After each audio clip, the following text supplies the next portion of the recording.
The Blancpain GT World Challenge, the global three-continent championship, continues to unfold this weekend. It's Blancpain GT World Challenge America, rounds 7 and 8 here at Sonoma Raceway. Great to have you with us here for our coverage of this 7th round of the championship. 2 weeks after racing at the Speed Ring up in Canada, just outside of Toronto, Canadian Tire Motorsport Park.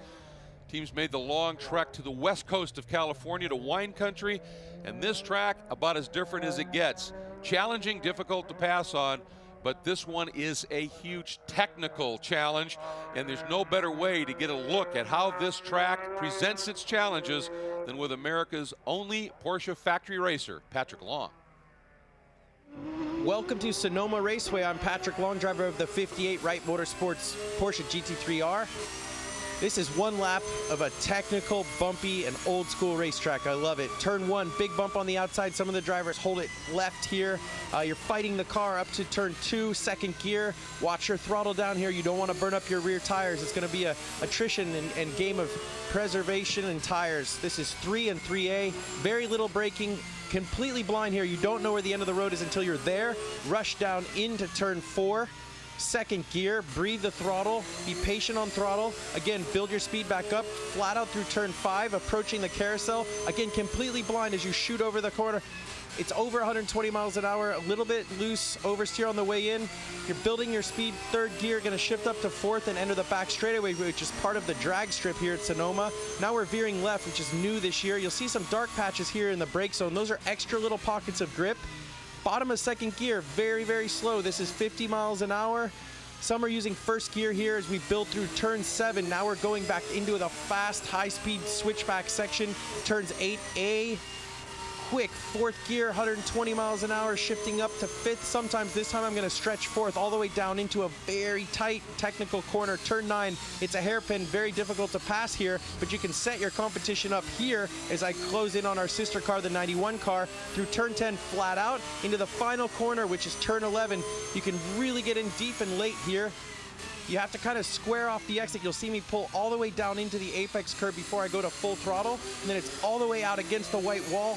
Very, very quick and technical, lots of surface changes. It's going to be a great race. Thanks for riding along. Well, as he said, and as you can see, incredibly technical, no question. He talked about the tire and the preservation that you have to have, but what it also showed, Gal, is there's no respite at this place.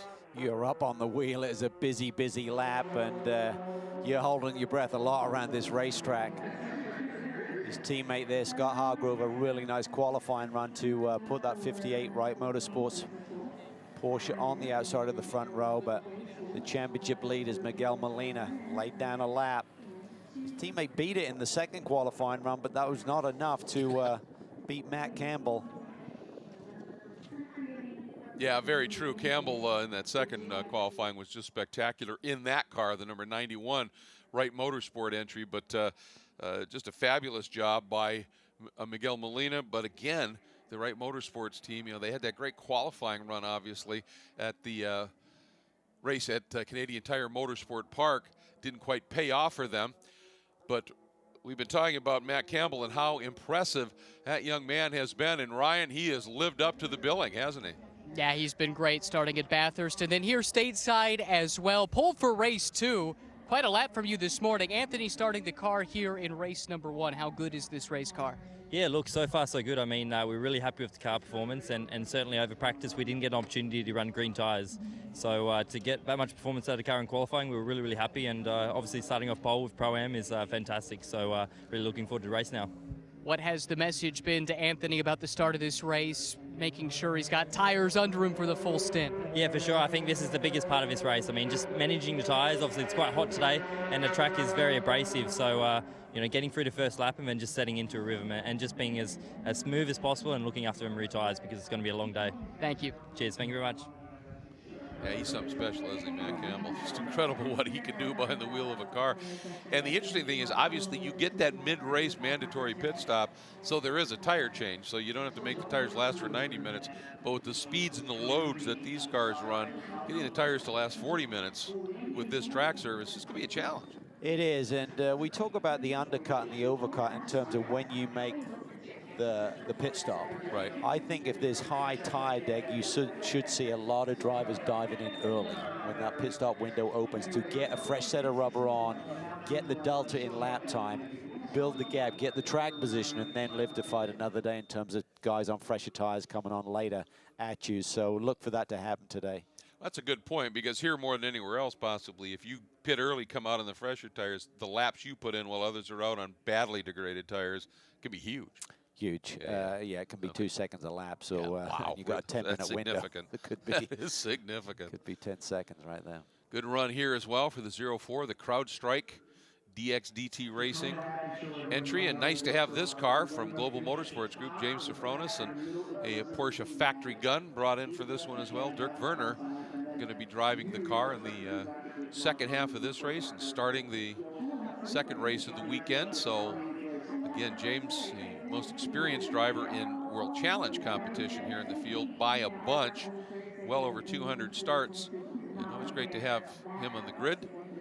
Global Motorsports Group well represented here.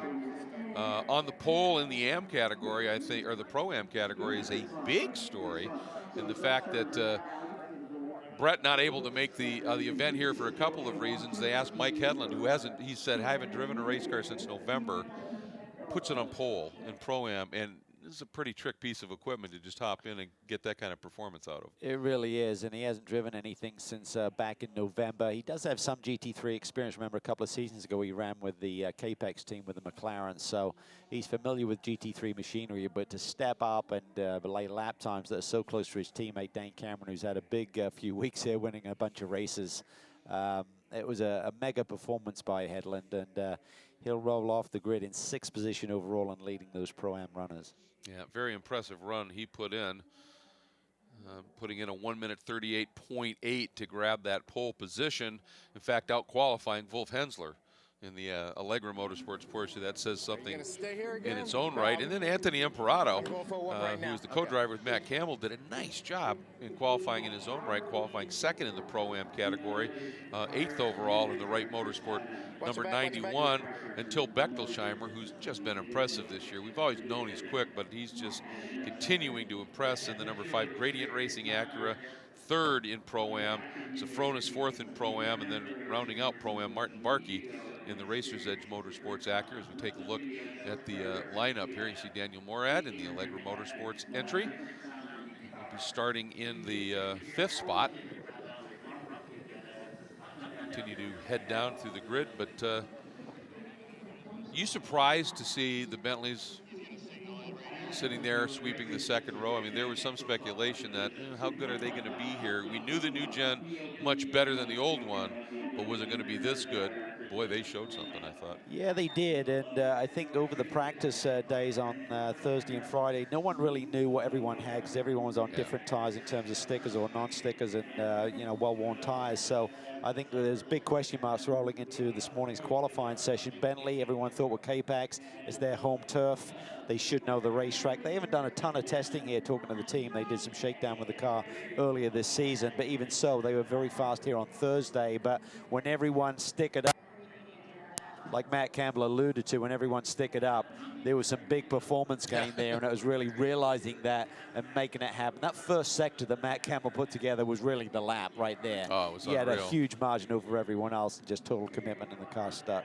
And some other interesting stories along with Hedlund as we go down through the grid just a little bit. We talked about Safronis back, but in the number 31 TR3 Racing Ferrari, Patrick Byrne, Guy Cosmo are back and running. They ran one race last year and are back now in that Torxen number 31. Great to have them as part of it. Patrick having a little off during one of the practice sessions, but otherwise they've been right there and fairly quick. In the number 19 111 competition, Ferrari, Christopher Cagnazzi has been running of the season, joined for the first time, making his debut in a GT3 Ferrari, Andy Lally. Yeah, he doesn't have much of a resume, does No, he? nothing to speak of. No, it's cool when we got a lot of new faces on the grid. You mentioned Lally, Werner, of course, the TR3 group. Skeen is filling in for Ryan D'Allen, the number 63 DXDT Mercedes. And then we've also talked about Hedlund, obviously, his first start of the year. So it's a fresh grid. It's going to be interesting to see how it plays out today. Another big story, you just saw that Hublot Alpha Prime, the Squadra Corsa Garage Italia, for our recent announcement that you know, the biggest GT race probably on the planet, the 24 Hours of Spa, that team is going to be going and running. There's a number of drivers in this field that will be running there as well. So some really cool news unfolding here. And Martin Fuentes and Cesar Baccarella, I know they are excited. Yeah, good to see Martin back. They missed around a CTMP. I believe Martin had a shoulder injury that he had to rest up for a little bit, but he's feeling fine. He's a very fit guy, proud of his fitness, which he should be, and that'll be 100% to drive one of these race cars with the high downloads and forces that are put through you. I think his large part of his fitness just comes from whatever's pinging in that blood system is. Cause he's high energy and adrenaline is pumping. Yeah, I remember, what is it, in the victory circle at Circuit of the Americas, Baccarella at one point said, you got to be crazy to stand out next to Martin here. So yeah, they're a fun pairing and doing a really nice job. And let's take a look now at this track, Cal. Super challenging, almost 2.5 miles, 12 turns. It's a fast start. You cross that finish line and you go up into turn 1, and it's a big bump there, compression through turn 1. Lots of elevation change, which really adds to the challenge of learning a circuit for the first time. The carousel turn there just after sector 1, big long left-hander, really loads up the right side tires. And then down into that turn 7 hairpin, so overtaking opportunities there. Fast through the S's, then a big brake zone for the chicane, and then another opportunity down into turn 11. The final braking zone for the lap. So it's a tough circuit, tough on tires, not easy to pass, but there are some opportunities to make a move. Yeah, and that map, it looks tricky enough just looking at the map. It's a whole different ballgame when you factor in the elevation, and particularly as you crown 2, total blind commitment, apex right at the top of the hill. Same thing at 3A. I mean, all of the blind commitment parts of this track, Pat talked about it. You come out of 4, climb into 5, totally blind, turning into 6. I mean, it just keeps coming at you. It's truly relentless. It is, and they're not just minor elevation changes. These are big hills that you're climbing and descending down. So it really adds to the challenge. But I think today is going to be all about tire management. I mean, this is going to be a long stint on these tires. Pit window opens between 40 and 50 minutes. And as we talked about the undercut, pitting early and getting some fresh Pirelli P0s and having your co-driver lay down some fast laps to try and gain some track position. The official safety and pace vehicle, the Acura NSX, into the pit lane. So the field now under control of the front row. That's Miguel Molina in the red R. Ferry Ferrari, and Scott Hargrove in the white and black Wright Motorsports Porsche Consulting Porsche here as they start to bunch up, coming through turn 11 and queuing up for the final turn, turn 12. 90 minutes of racing. Mandatory stop in the middle, tires, fuel, driver, and it all is going to set sail now. And Molina, boy, he rolled into it right as that green came up. And look at Hargrove trying to stay put around the outside. There's a touch. Hargrove, big wiggle, Cal. Total commitment there. Can he hang on to the second spot? No, he doesn't. One of the Bentleys gets around him. That's Baptista. Molina brought them up really slowly, but Hargrove was totally committed. He wanted the lead. We've seen Hargrove drive some brilliant opening laps here. Look at Hedlund there, right in the mix, putting the pressure on Andy Soucek. Oh, there's a touch there. Morad, maybe. I think that was. Daniel lost that spot. Hedlund got him. Morad trying to fight back. All right, down into the carousel. Tires nowhere near up to temperature and pressure. What a performance by Mike Hedlund. That's battling out with the big boys and jumping back in a race car for the first time in 7 months. And I just keep hearkening back to 2014, I think. He was driving for the Squadra Corsa team, Scuderia Corsa team, and had a top 3 finish here. So he can get it done, but it's been a while, that's for sure. On board with Hensel, we got some good onboard looks as this race unfolds. Hensel now working on his teammate Morad. Look at the gap that Hedlund's opened up. Was under immense pressure. Got a good start up through the turn 1-2 complex. Got in front of Morad. Morad put a big attack on him down into turn 4. And Hedlund just rebuffed that and just took off. Baccarella there just dropping a wheel there, exiting turn 10. David Askew there at the back of the pack, coming back from a little bit of an incident in final practice yesterday, but He's someone who seems to rebound from those moments very, very quickly. Yeah, he shakes it off very well. Molina, there's another look at that start. Watch the move by Edlin, just went flat around the outside, but there's Hargrove's big moment. Yeah, it was, and I'm not sure if Molina was just wanting all of that road or whether he saw Hargrove trying to make a move around the outside and didn't want to give him any racing room. It was a great catch by Hargrove. I thought he was going to have a big one there. Just great driving. Then watch this. You see Headland's got that bright orange and white Acura NSX up to the 5th spot. He comes under attack from Morad a little bit later in the lap, but meanwhile up front, Bentley's run 2 and 4. While this track doesn't have those massive, long, high-speed duration corners of Canadian Tire Motorsport Park, it's known as a track, even with the chicane, it's not the easiest place to pass on. You've got to work your way here and be very, very aggressive when you get close, don't you? You do, but already these drivers will be thinking about tire management. Right. There's been such a huge drop-off. They've recognized that over the last 3 days of participating here at this circuit. Down through the chicane. Second curb in the chicane, they said you can use all the curbs. We don't want tires in the dirt at all. And everybody taking advantage of that. And going back to Headland just real quick, he had said that he said after racing a lot over the last few years, he said I maybe got a little too competitive, and he was edgy and the whole thing. And he said I came back, just ran some GT4 last year, and took a little bit of a break, and boy, it served him well, hasn't it? I don't think he even got the call from P.D. Cunningham until Tuesday to see if there was an opportunity, and the deal didn't get done till Wednesday, so very much a late call. But boy, has he been up on the wheel. He has. Within a couple of laps, Dane Cameron said he was immediately on the pace. Yeah, basically he told me, he said that he got the call, would you be available if, and he said sure, and then it was confirmed Wednesday afternoon, basically. And he had to spend, basically, he had to spend Wednesday working with the series registrar staff to get his licenses in place because he hadn't driven anything. And he said they were immensely helpful. We got him in this seat, and he has delivered. On board there, exiting the carousel, nice and smooth on the wheel.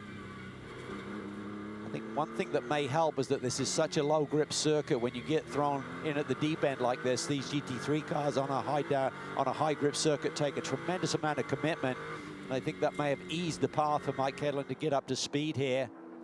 That's a good point. Yeah, when you're in high grip with that downforce, you've got to just be willing to do it, don't you? Boy, look at the pressure there, Hargrove on hard. Baptista.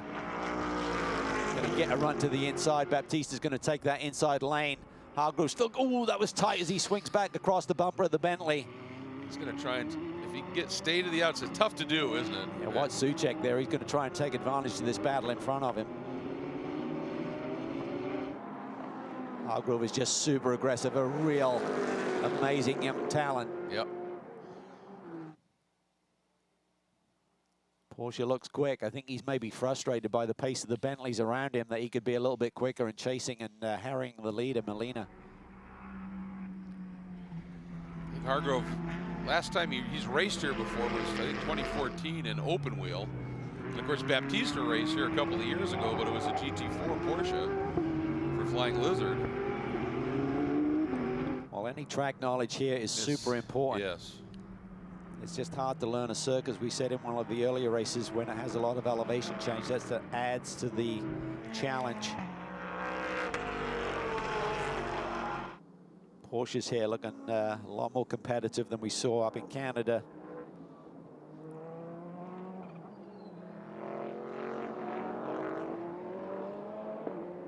This Porsche has always been an effective weapon here.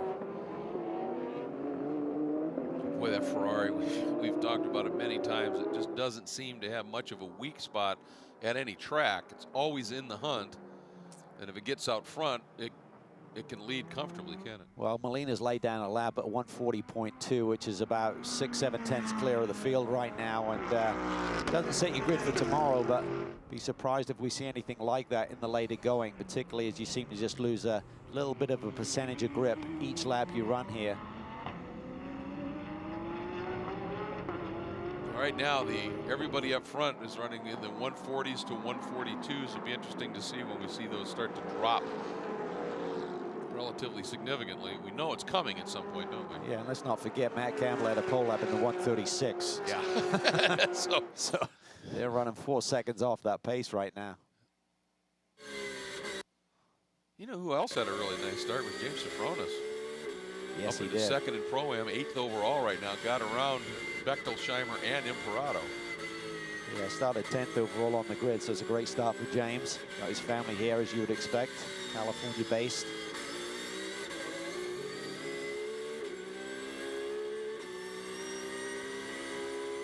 A little battle here between the Allegra teammates, and at one point they looked like they had the dominant car here in practice. Let's build the cars towards the top of the time sheet, but you can see up ahead of him is the Pro-Am driver, Mike Hedlund. About a 1.5 second gap on these on this pair of Porsches.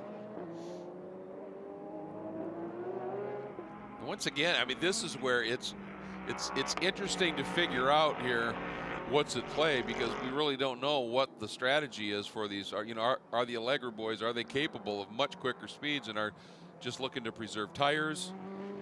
What did they start on? You'd think they would. I would imagine everybody would want to have started on stickers, wouldn't you? That's a good point. I thought they had to start on their qualifying set initially, but might be free range.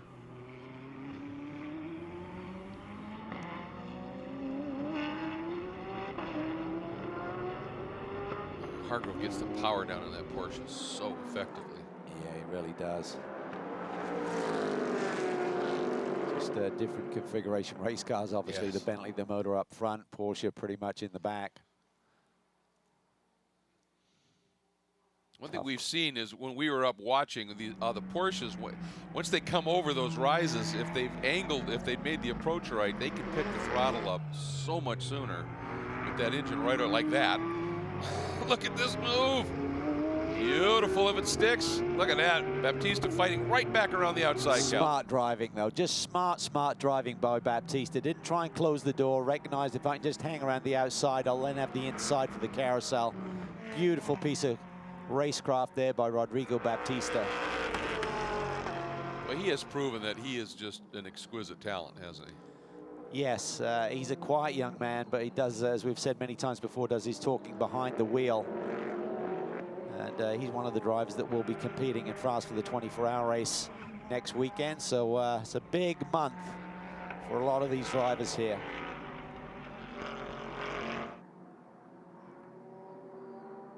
Here's the run into the chicane.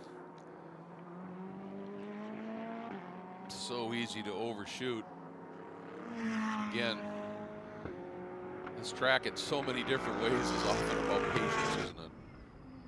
Yeah, and someone who's not displaying much is Molina. He just keeps extending that gap up front. Wow. About half a second a lap. He's 3+ seconds down the road with only 5 laps on the board. Hedlund's still sitting in the top 5 overall, leading in Pro-Am and throwing down good laps. I mean, he's right in that mid 142 range, which is what some awfully talented pros are running right around him. I think the key today may be in the pit stop exchange. A, does anyone do the undercut and try and pit early and get those fresh Pirelli P0s on for the co-driver? And also the pit stop minimum time is only 76 seconds, Greg. It takes you 45 seconds with the length of pit lane here, so you've got about 31 seconds to play with. That's not easy. I think we're going to struggle to see teams beating that minimum stop time. A lot of people will be way over, and that could be the difference in track position. Well, you know, that brings up a good point for Hedlund. How much have they been able to, in this very reduced time when this all came together, to do driver change practices? Probably not much. Yeah. But real time have been pretty close to the minimum.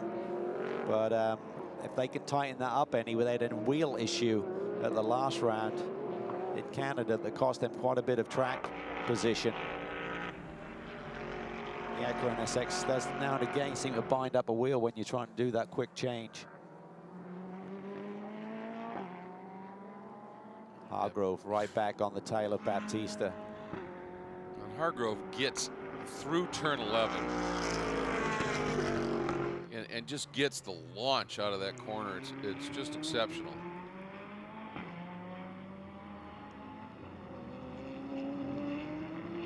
Car looks good. Yes, you it can does. just see it. I mean, you can tell from whether you see the tires outside the wheel arch or not. When he's coming off the corner, the tires are underneath the wheel arch. He's not controlling understeer or oversteer, it's just really nicely balanced.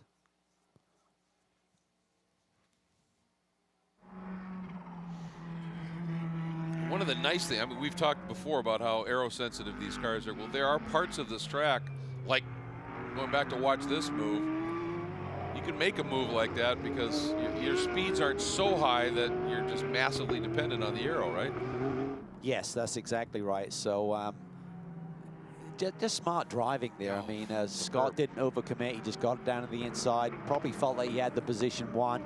Baptista recognized it, opened up his hands a little bit, got the power earlier. And then they just ran side by side before the brake zone for the next one, and Rodrigo was on the inside.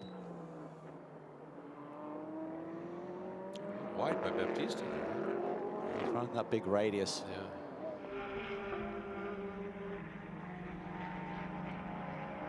Just really is taken to this GT3 machinery very well. Relatively quiet start to the year last year, as you would expect. He started to find his feet, but by mid-season he was right on pace and finished off the year with a dominant double victory at Watkins Glen.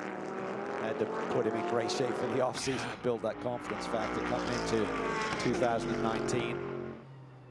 He and his teammate currently sit third in the points.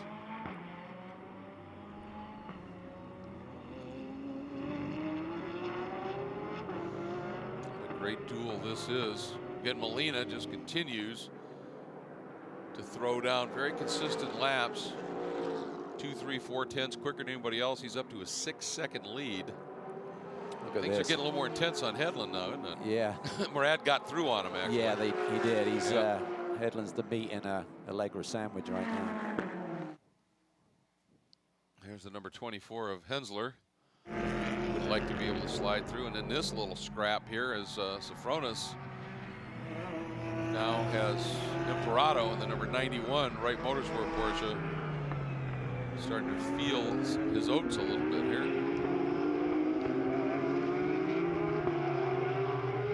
Anthony doesn't have a ton of racing years behind him. Spoke to his dad yesterday, and just through a friend they really got introduced to the racing game, and Anthony immediately took to it, was very impressive, and tries to come up through the ranks.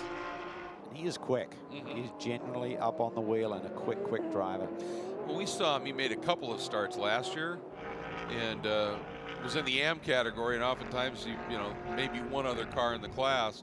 But just it was impressive watching how he would, come out first. Not a lot of experience in these cars. You didn't see him making silly mistakes. He would work his way up to something, and by the end of the second race in particular, he was always throwing down some very impressive laps. Yep.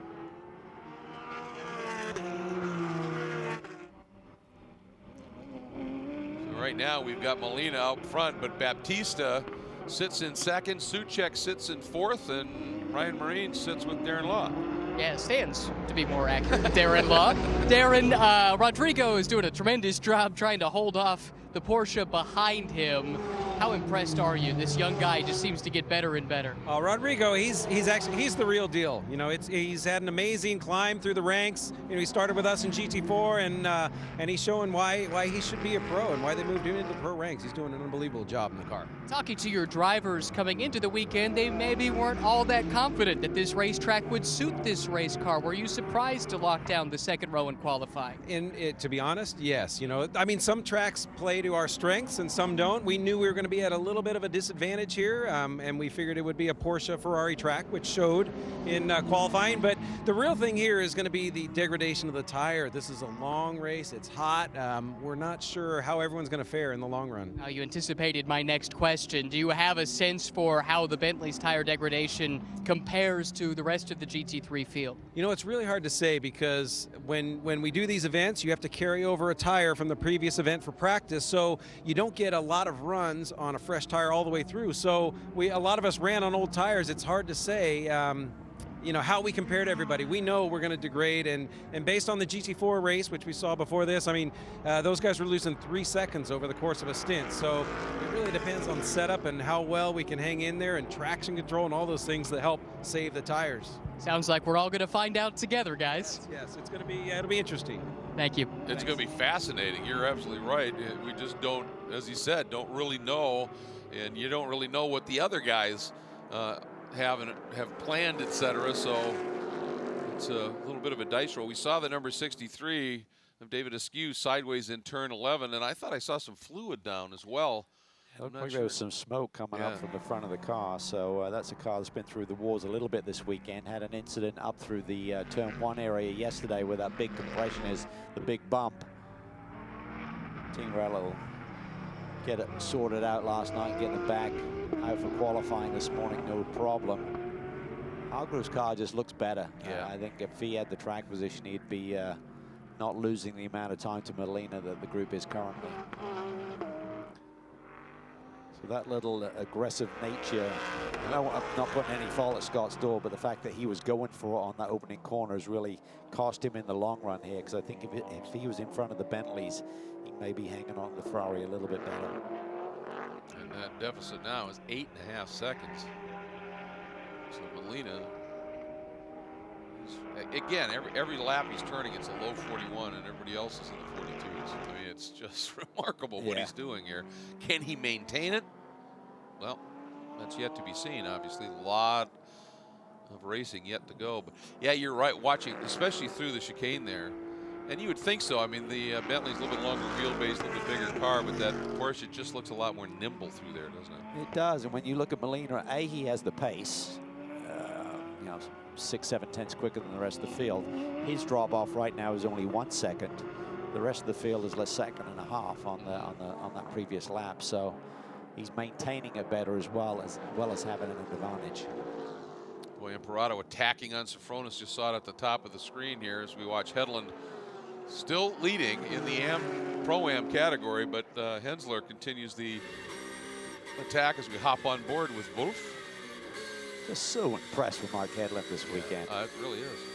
And he's put in some great runs in the past, but this is just top drawer. He's got about a 4-second lead over Sofronis, who's the next car in line behind the man we're on board with, Hensler. So Hedlund to Sofronis for the Pro-Am lead gap is about 4 seconds.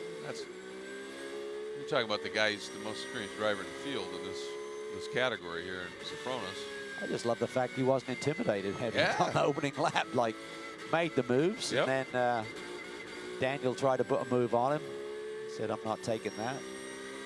Very impressed. And behind this 24 car, the battle for that second in AM category of Imperato trying to yank it away from Sofronis remains fierce. And then Burns sits fourth. Good run for Patrick. Yeah, he's a really nice young man. He and Guy have put together a great little team there. And bouncing around the globe a little bit, as you mentioned, Asian LMP3 champions a couple of seasons ago. Finished runner-up with the LMP2 car last year with the United Autosport. He came with Precision Performance Motorsports in the GT3 Lamborghini and ran the Portland round last year to get a taste of it, and that was a good program. But when TR3 is available, that would be always a good program. Let's check into what's unfolding down in pit lane, right? Yes, guys, that's right. DXDT Racing's David Askew, you talked about earlier seeing a little bit of smoke. I think it was actually steam coming off of that car because it sounds like the contact caused a puncture that caused a water leak. As a consequence, they saw that the temperature was coming up. David's elected to pull the car off course and has retired. So unfortunate story there because they were pretty quick with Mike Skeen behind the wheel, and David certainly coming around as well, but not going to have the result today. That's a real shame. And also, we are looking at our scoring monitor, and we see the number 80. Of course, that is one of the cars that is an absolute factor in the Pro-Am points lead. Martin Barkey and Cal Marcelli. Marcelli fastest in one of the practice sessions. Only 3 laps in the books. So drama there for our championship leaders in the Pro-Am class.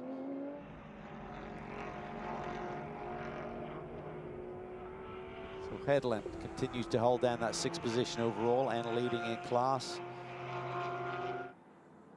Lap times, 41.7 is his best, which when you compare it to guys like Baptista, Hargrove, and Souček battling out for a podium position, it's only 3/4 of a second off. So. I know. It really is impressive what we're seeing from Mike here.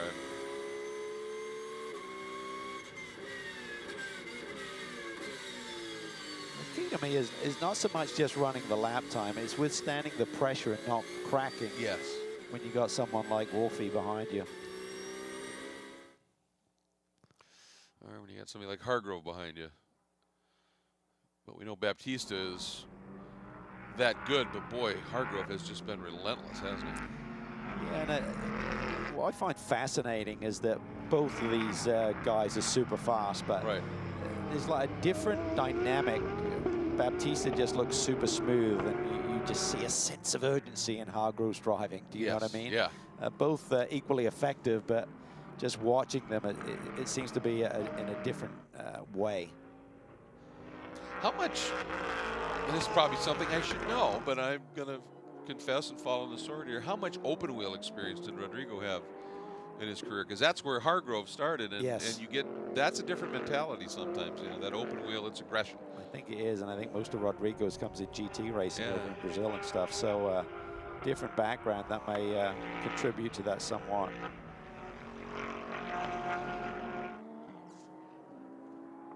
Note to self, next time I find Rodrigo in the breakfast nook at the hotel, ask. Had a nice chat with him. That topic never came up the other morning.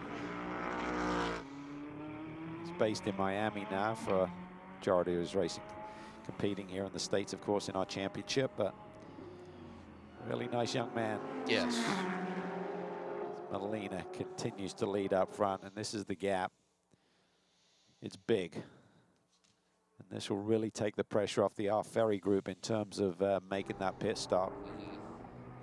Well, it's also big, you know, think about it. Vilander Molina come into this with a 1-point lead over Souček and Parent, and they sit right now 4th. Yeah. I mean, this is huge implications here for this race and for the season, Brad. In terms of the decision making for this group as to when to pit Miguel, so we're about 25 minutes in, so in about 15 minutes that pit window will open. I'd probably keep him out until someone else pits, and then protect yourself a little bit by coming in for the undercut and any yellow flag or something that may happen during that pit stop window. But as long as he's running laps equal to anyone else, I just keep going, because that will just minimize the length of the stint for Tony Vilander in case there's a reset at the end. The safest thing would be to come in, get everything done, but then if you're suddenly doing 50 minutes on that last set of tires and someone else stays out, and only has to do 40 minutes, that could be a big factor towards the checkered flag. Well, I guess that, you know, what'll determine a lot of that. I mean, I understand what you're saying, certainly about the stay out until somebody else pits, but in 15 minutes, what kind of drop-off are we going to see in terms of lap times? I mean, that, you know, that's going to be part of the decision-making process for the other teams. For sure. But I think, you know, as long as you got as big a lead as he has, they'll have a couple of laps to read that. You could just get burned if you're the first to come in, everyone else stays out. Even if they're losing lap time to you, then there's a caution and you get a reset. Suddenly your tires have been on a lot longer than everyone else's. So lots to think about when you have the lead that they have and how to play out the strategy. Well, that's why Wright Motorsports has John Wright, K-Pax has Blam. Those guys that just can look at this stuff, and it's almost mystical in a way. I mean, it's a black art, isn't it, to figure out, do the strategizing for these races. The other thing with the rules this year, and we haven't had a track where it's had this type of tire degradation, is the rule. Oh, Hargrove in there deep. Is that just a little mistake, or does he have an issue? I think he just got in hot. You crest that hill, and if you just miss it just by a blink like he did, boy, it's a big catch. One thing I've noticed is that his turn in to 6 seems to be earlier. He really gets it down. Just on the bump there. Yep. He's braking just right on the bump. just loosened the car up and you had to release the brakes, and then you miss your marks, then you don't have the grip. Then it's just recovery mode for a few seconds. Getting back to my point, I was going to say, last year the leader had to be the first person to have the opportunity to pit. Yes. This year is just by the numbers. So when you get to 40 minutes in, it could be Souček. Yeah. So these top three have to do another lap. Souček comes in, gets the undercut, and bingo, that could be the lap that you need to suddenly leapfrog a car. You know, it looked to me that time, too, for the first time that there was a little bit of a flat slide from that Wright Motorsports Porsche in the chicane as well. So I wonder if now you're starting to see Hargrove just starting to lose that edge on those tires more. Here's this great battle as Sofronis continues to fend off Imperato. And I tell you what could be a fantastic battle. Oh, did he flow speed in there? Wow.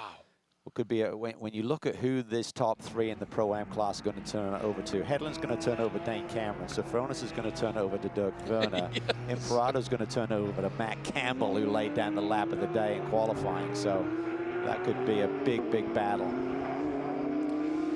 I believe officially from you that would be tasty. Very.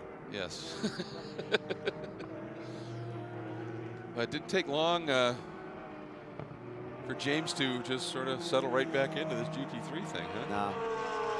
And he said there's such a different animal. We talk about GT4 cars and the amount of downforce that they develop and yada, yada, yada. But he said a GT3 car is just a different world. Yeah. He just says you turn the wheel and it goes. So you just have to slow your hand speed down. You're not working the wheel as much. You're just more precise and letting the car and the aero do the work. Imperato got a run. Imperato, yeah. His car looks stronger this late stage of the going. Ooh, and Wolf got through on Hensler or on Hedlund. Yeah, and suddenly if Hedlund does back up any before that pit stop window, this could be a big, big battle between the Pro-Am runners.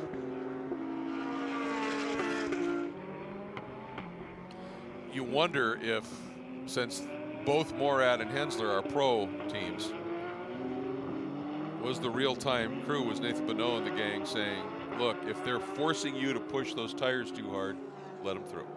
For sure. You know. However. Yeah, exactly. Don't give up too much lap time because you got this little battle going to be closing in on you.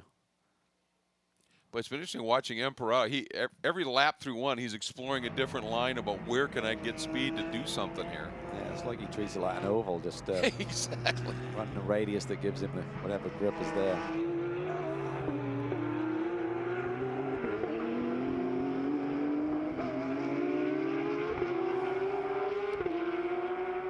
See if Hedlund can respond here, having been passed by the second of the Allegra Porsches. Can he dig deep and get some lap time? I'm sure for real time and for Dane Cameron, they'd love to have a little bit of a buffer to work with on the pit stop and the early laps of the second stint.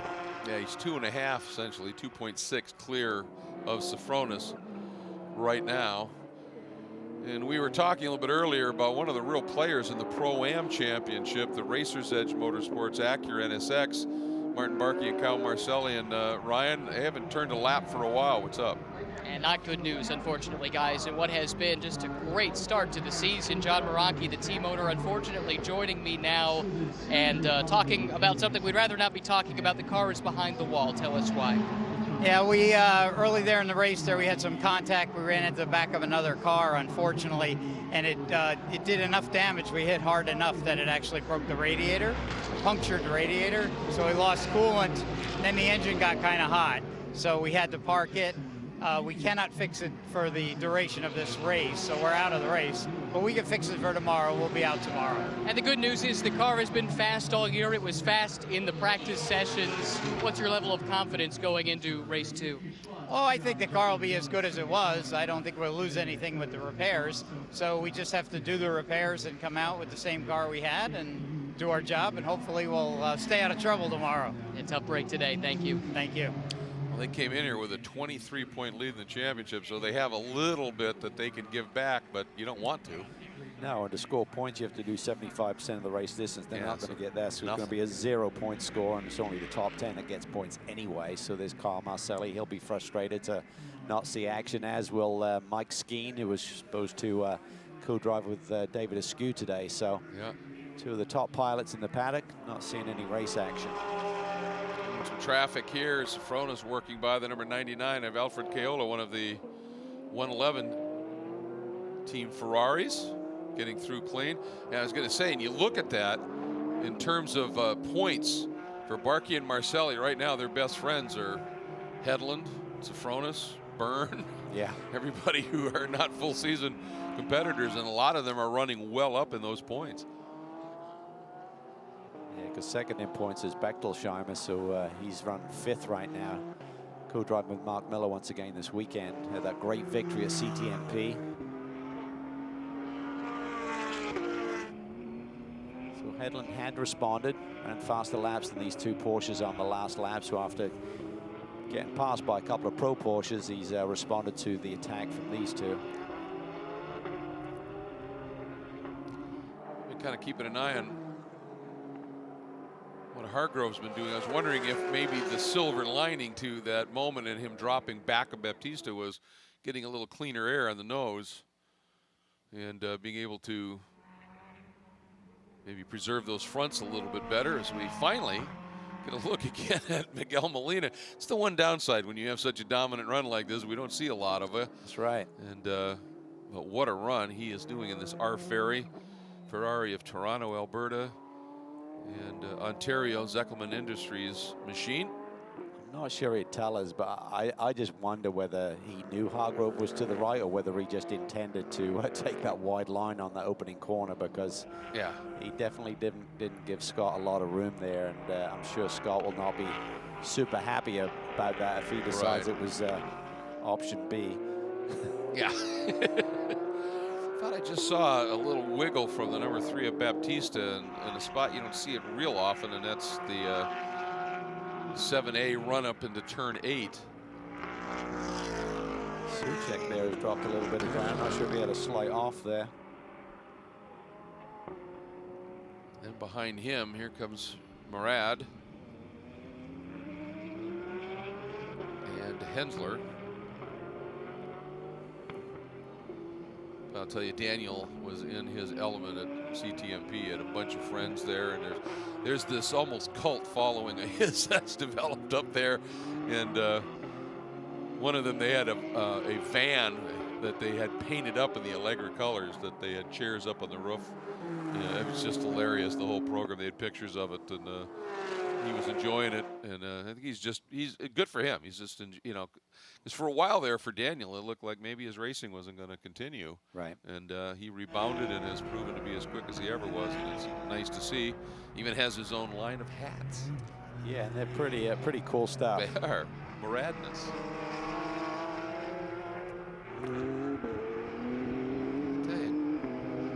James. Big understeer there from Safronis on turn in for 4. So we're, what, 5 minutes away from that pit window opening? Brad Kettler working with the group again this weekend, engineering this car. He said it's a really neat piece. Really impressed with working with this GT3 Porsche.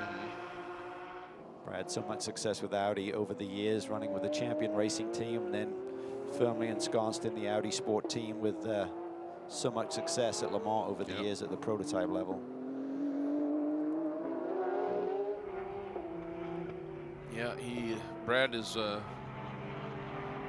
very impressive gent, and anybody who's got him in their paddock is a very fortunate team.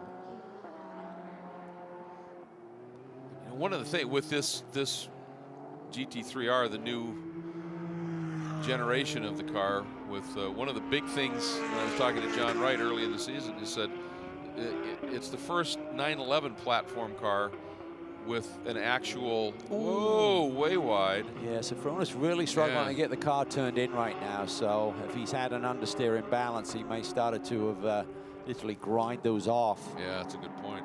It's almost like a pencil eraser where you just kind of get those little, if you're rubbing across a piece of paper, just rubbing out some pencil, you just get those little balls of rubber that starts to develop off the tire.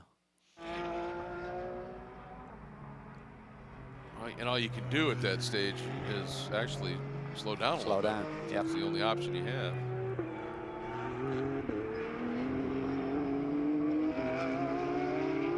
That looked cleaner, didn't it? It's just a percent. I mean, you just got to back it down. You hit the nail on the head, Greg. You just got to slow down a little bit. You just can't attack as much. You can't ask the tire to do as much any longer.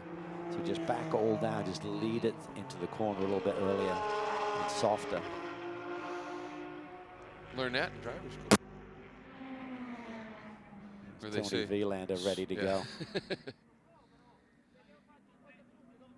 I love Tony. He's so passionate. Yeah, animated, He's passionate. fired up, ready to go. But I really believe, I mean, it looks like they're geared up for anything because you're only a few minutes away, but I don't think they should be the first to pit. I think they need to wait and just see what else develops for a lap at least, and then go from there. I agree. I mean, as long as he's running quicker than everybody behind him, right? Yeah. Why would you pit? You know, unless this car has just got such good restrictions on the tire degradation compared to everyone else, but they look like they're gearing up and ready to go. Margin now almost 13 seconds from Molina to Baptista. Yeah. Hargrove 0.003 behind Baptista last time by.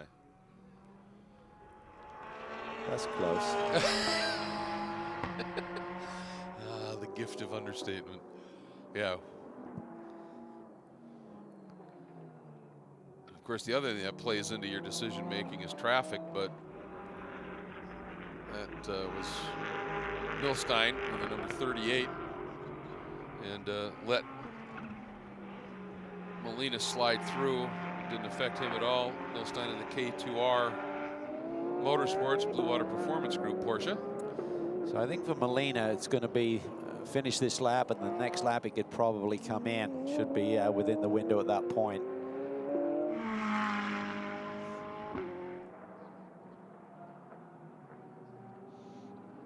Hargrove slips through. He has. He's got through. Yeah. Got by Baptista, now got traffic in between him. So this is going to be key for Hargrove. Really get the hammer down. I didn't see where he made that pass. Ooh, Bechtelsheimer, big wiggle, chasing Byrne here through turn 7. Great job by Byrne. This is really a nice run for him and that team. I'm talking to Guy Cosmo, super impressed with the TR3 group. Led by Gregory Romanelli. Good group of guys there, a lot of experience.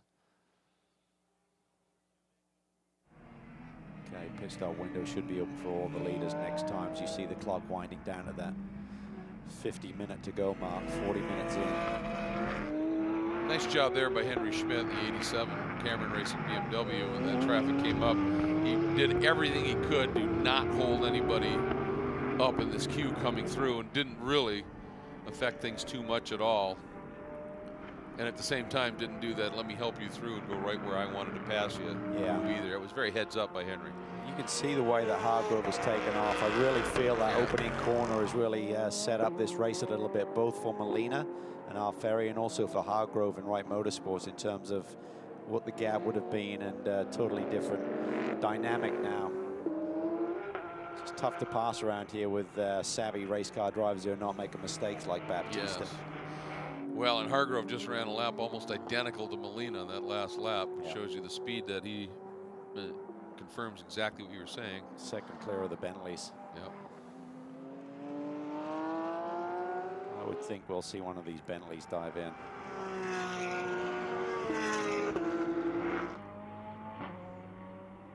Here comes Milstein, and you're right, Baptista's in. Looked like Soucek stayed out.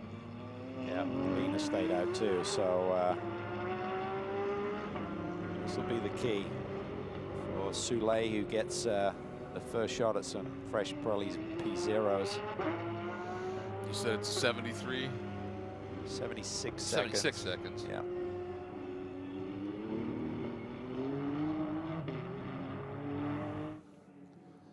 And that's not easy to achieve. It only gives you about 31 seconds to get everything done.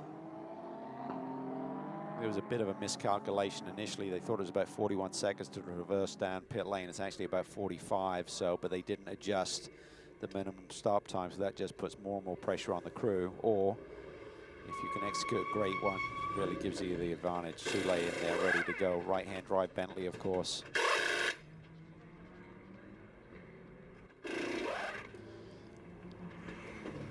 These guys have been absolutely brilliant in the stop department, Capex has, all year long. They have had that one little flare up, Yeah. literally. Yeah. Catch there with just amazing how tiny little things can go wrong. Just the tire caught hot rubber on the door.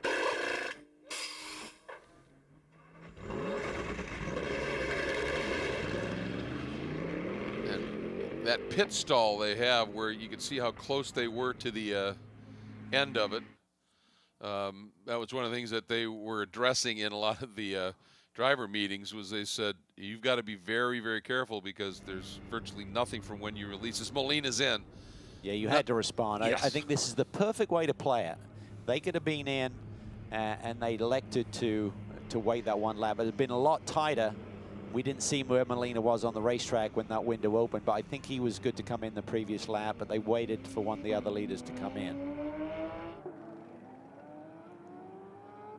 This is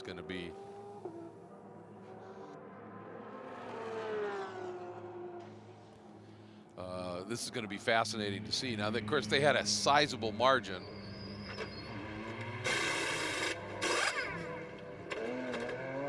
You typically tell how quick the stop is by if there's any delay in releasing the car. Yes. Bottom of the gun, bottom of the gun. He had on the wrong way initially, so he was finding it, which makes it even harder to get off. Just adding a little bit of tightness to that. They're struggling. Something's not right with that gun.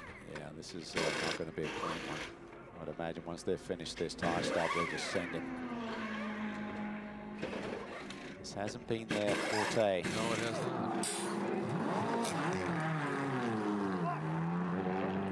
Uh-oh. Something wrong here. What happened there? There's a little sequencing that all of the teams do a little bit differently. Something went amiss on the Hargrove stop. 125. That's way long here for Molina. Yeah, that's 9 seconds outside of the minimum, so.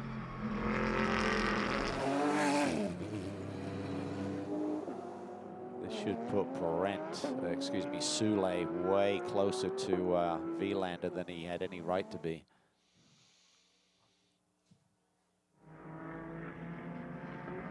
Yeah, absolutely. And the other side of the coin is how far back will Long be now, because that stop was not clean. Yeah. Well, you see it. So Soule has the track position on Parent, and he has hot tires. So that undercut worked there just between the two Bentleys even. Yes.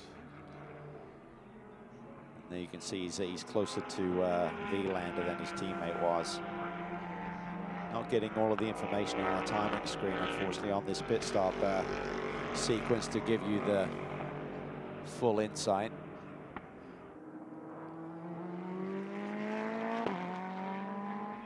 All right, here we go. The Allegra team is in. Morad turning over to Michael De Quesada.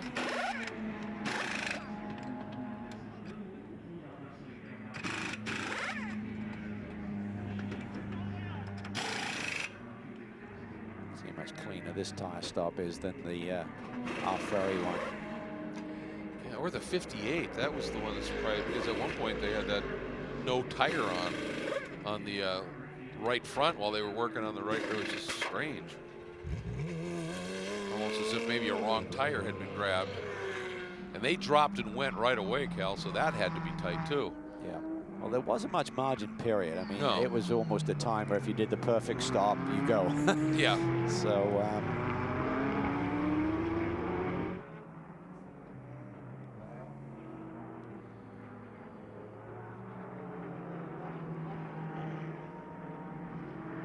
Soule now hitting a little bit of traffic, unfortunately. That takes away the opportunity to go chase down Vilander. His tire's a little bit harder, but there you can see it. Look at that. Yeah. There's about a 13-second gap. Wow. that Molina had. So that snafu on the pit stop really cost a considerable margin. I think there'll be a little bit of frustration flaring up on the radio with Tony Wieland. He's never wanted to be shy about his feelings. Neil would have known that there was a delay going on with those tire changes. Well, that's a good point. It was a tough day on the radio. Now, an aggressive move there by Perrin to get through. He knew he was losing too much time.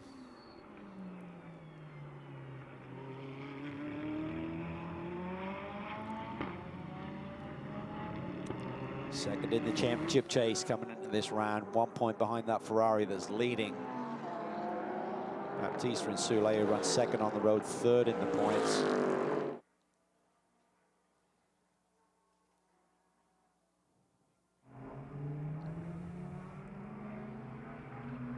Looking for that margin now. Wielander back to Soulé.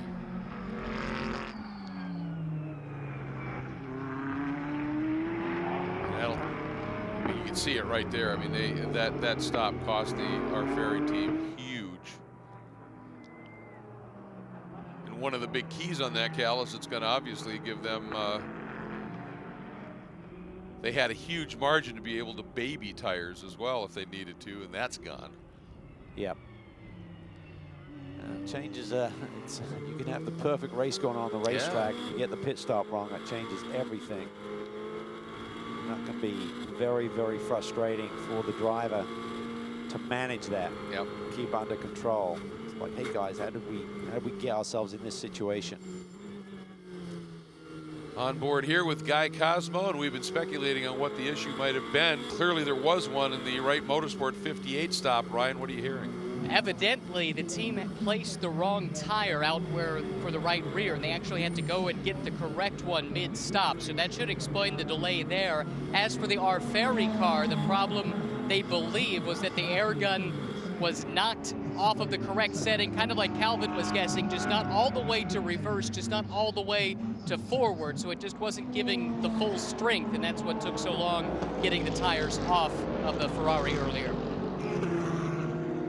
All right, thanks very much, Ryan. And yeah, costly for both of them here. As Wielander now has a 3-second lead only to Soulé, and the number 58 Long comes out, and he's back in 7th.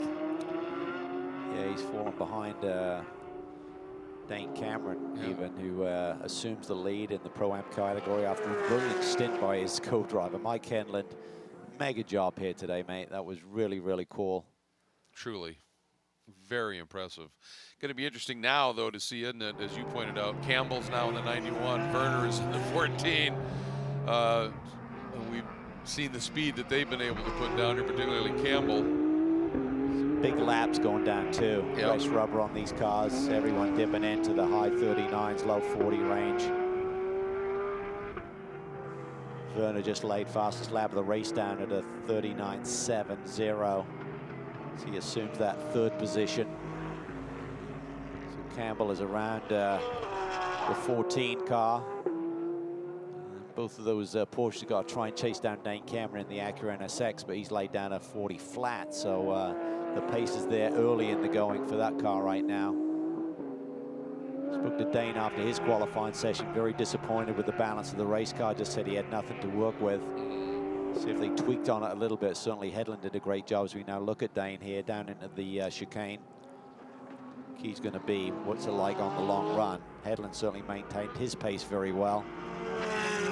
This is Cameron behind De Quesada. Looked like De Quesada maybe ran a little wide in the chicane there.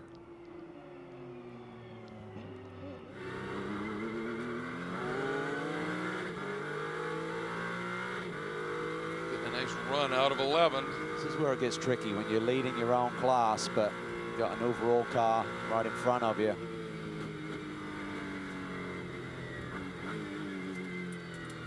But you also know you've got some very fast guys in your class behind you. So Yeah, that ramps up the intensity and the desire to get by him. he'd like to slide through and get that little bit of a buffer. Whoa, and a big ride there by De Quesada. Well, he took a lot of speed in because he gapped Cameron through 3, but he needed more route on the exit to run that speed. That was fantastic. And as we ride on board now with Dane Cameron, the guy that put that car up into the lead of the class, is with Ryan. What a day, Ryan. Yeah, Mike Hedlund, the guys in the booth are just raving about your stint in the car, and well-deserved. Did you miss this stuff? I did a lot. Once the green flag dropped, it's like all automatic. You're just fighting and hustling, and once we spread out a bit, I didn't want to get in the way of Wolf. I tried to stay in front, but he and the other Pro Porsche were just too quick, so I kind of made it easy for him to get by, so I didn't ruin their race. And I just pushed as hard as I could. That was awesome to see. A really good stint. How good is the car now for Dane? It's really good. Balance is nice. I think the track grip is low, but it's the same for everyone. So you just got to save the tires so the last 15 minutes. So is your appetite up to the point where you want to do more of these races now? It's been too long since we've seen you. I always want to do more, but work calls, so can only do what I can do. Understood. Well, good work today. We'll see you tomorrow, and maybe we'll see you in Victory Lane. Cool. Thank you. It's Mike Hedlund. Yeah, once again, just as you said, Cal, just a superb run by Mike, coming in as a fill-in and ending up being a standout. Great point. Just never put a foot wrong. Immediately on pace. Great qualifying run. Great opening lap. Withstood the pressure. Made the right decisions. Turned over a strong race car. But everyone likes something a little bit different. So the question is going to be if the balance of the race car is to Dane's taste. Yes. Right now he's got a healthy margin. There's a good pit stop by the real-time guys here today. And after the pit stop exchange, I mean, Hedlund had about a 3-second gap over Imperato and Sofronis. And right now that gap between Cameron and Campbell is about 12 seconds. So that's a big, big change right there. Absolutely. That should allow Dane to just manage this. He doesn't have to chase down De Quesada. He can just sit here and run his laps. It's been an eventful year for the real-time team since they started this program up. You know, the first race, everything fine that they came in, missed the opener, come in for the next one. Next one, halfway through, they go from Pro-Am to Pro because Curtis has a back issue. Here they bring in a guy who just puts on a superb performance. It's all of those slings and arrows of outrageous racing fortune here as we watch Soule and Parent. Soule's got to be you know, happy obviously with Vilander out front. They're going to lose with that team having come in the lead even just by 1 point, but they're going to take some back from the 9 car. The 9 car, and that's got to be sweet if he can hang on to it. Yeah, and it just seems like the Ferrari is in a league of its own, really. Yep. Other than, I don't know where Campbell got that lap from this morning. Because outside of that, you just said Ferrari have dominated this weekend. Yeah. Alina put it on the pole, run off into the distance. Bad pit stop, Vilander in front, now lays down fastest lap of this race by a fair chunk. And then Vilander would have been on the pole for the next race other than Matt Campbell's mega lap. Yeah, no, without doubt. I mean, it was just a mega lap. I don't know how else to put it. It was jaw-dropping, especially as you said, that first sector, and it was just immense. And the thing for watching what Tony's doing right now, you know, best lap, but also he's been able to crack off a few 139s. Closest we've seen is Parent at a 40.1.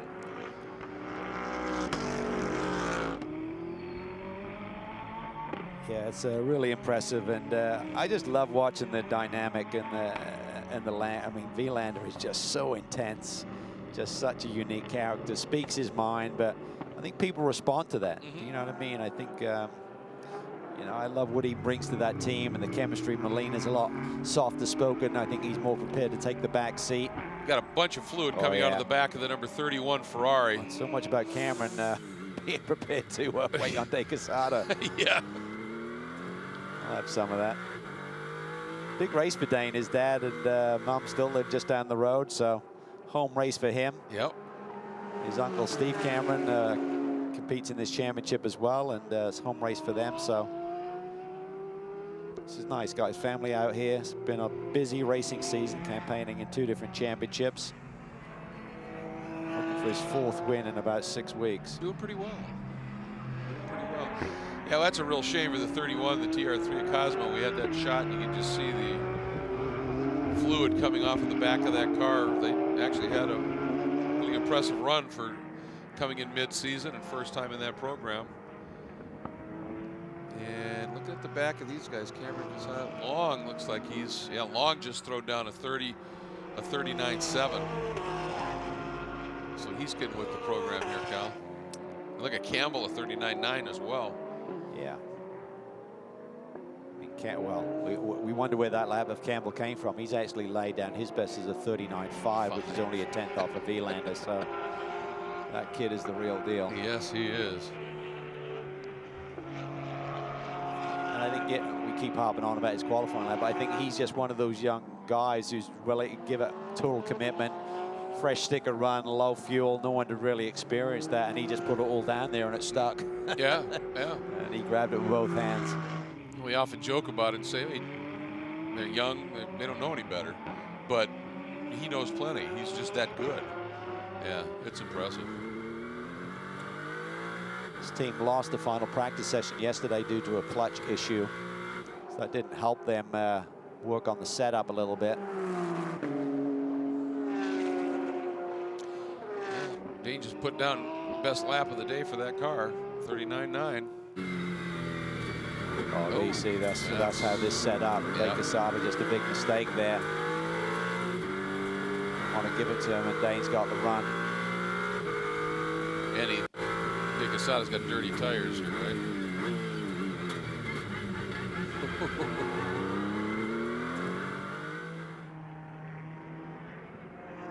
Yeah, once he's through, he's able to. Almost up to 2-second gap on Yep. Casada. Rock it off a little bit here. Pat Long further 2 seconds behind that. Then Campbell and Werner. Mark Miller doing another nice job. He and Till are a pretty good pairing, aren't they? They really are. Yeah. Yeah, I think Mark does a great job in the coaching aspect with Till Bechtelsheimer. Till is very understated, really nice guy, now based in the New York area, Brit. And that Gradient Racing team, again, De Quesada just a little bit hot into the chicane. That's allowed Pat to close up even further. So yeah, he's just missing his marks there a little bit. The car's not able to give him the grip that he's demanding from it by braking so late.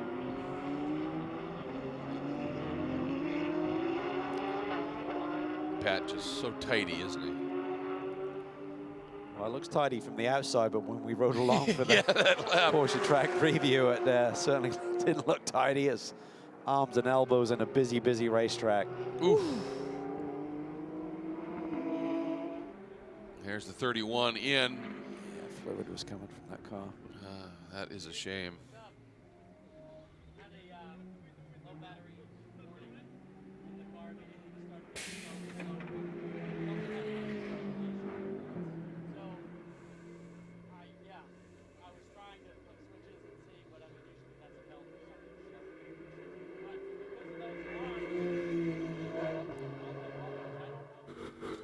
Hear the yeah, look at this.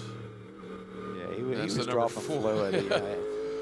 He's getting a face full of it here. Yeah. 04. Colin Brown trying to slide through.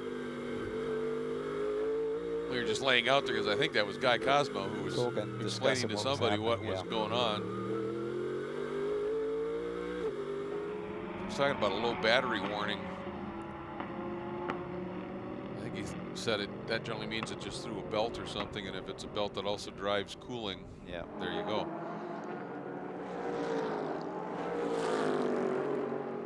Into our final half hour of this 90-minute 7th round of the championship for the Blancpain GT World Challenge America. Look there at the number 9 of Alvaro Parent.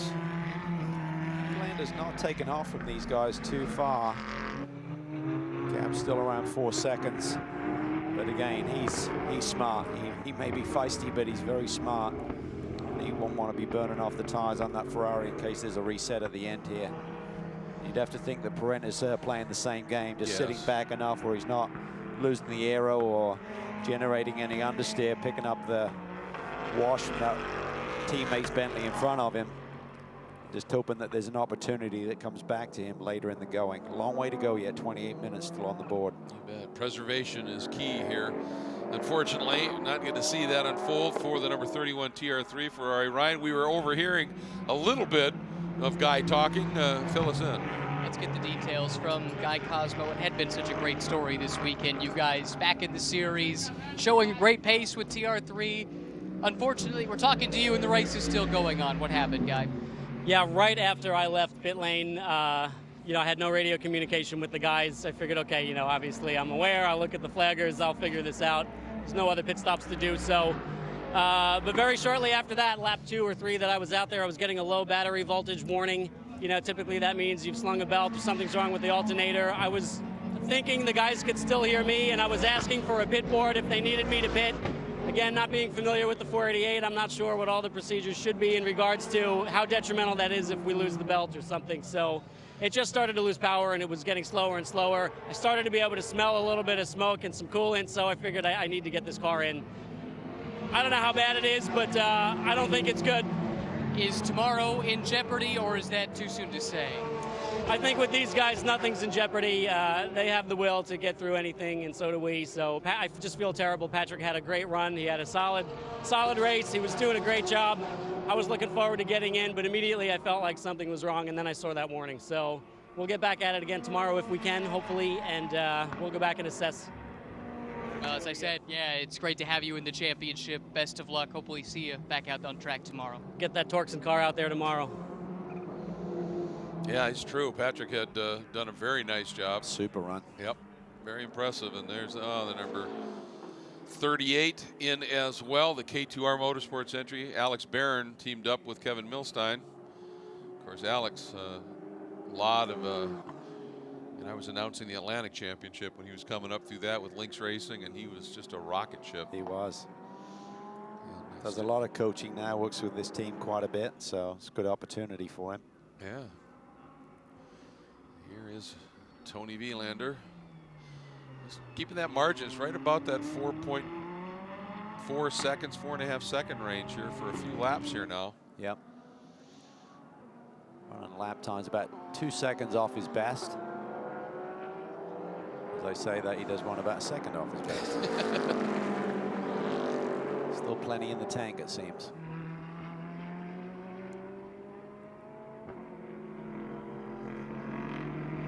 There, number 99, that is the 111 Ferrari in the hands of Matt Plum. They had a really good run at VIR, showing a lot of speed. In fact, Matt was showing some really good speed in the practice sessions and the like as well.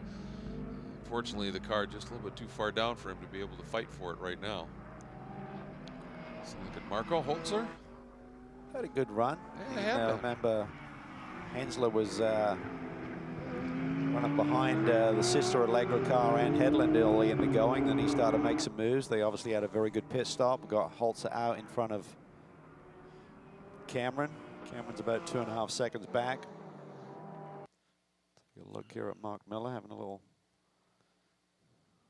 run off the road. Just overshooting that chicane. He's in good company. It does happen, but you know, one of the things about this, the 24 Allegra car, you know, there was that moment certainly in Circuit of the Americas when the two cars came together, and this one ended up out, and that didn't help things. But they've quietly worked their way up. I mean, coming in here in the points, the only Porsche in front of them was the 58.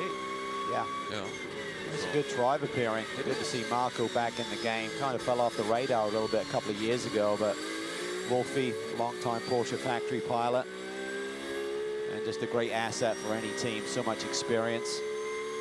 Really jumped onto the American radar in World Challenge competition with Horst Farnbacher racing, I think it was back in the mid-90s. Yeah, absolutely. It was, one of those races was right here,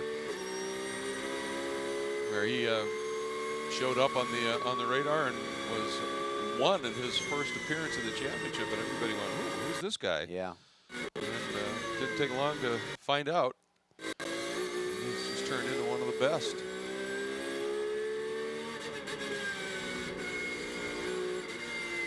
And an impish sense of humor. Yes. Just don't give him the microphone. Yeah, yes, very true. There's Dane, orange and white machine, right behind this number 24 of Holzer. Dane continuing to lead in the Pro-Am category, and pretty comfortable margin at this stage back to Campbell, who runs second. About 12 seconds he's got in hand. Curious to see if Cameron pushes to try and get this position from Holzer. Starting to make some inroads into that gap. About 6/10 quicker than Marco on that last lap. Again, 43 car leads the Pro-Am division. This is a good run for this team. Seems like they've really made some strides even from qualifying this morning. The pace is better, the consistency is better. Cameron's best lap at 39.9. He just laid a 40.0 down on that last lap, so it's maintaining the pace so far through the stint, which is only halfway through.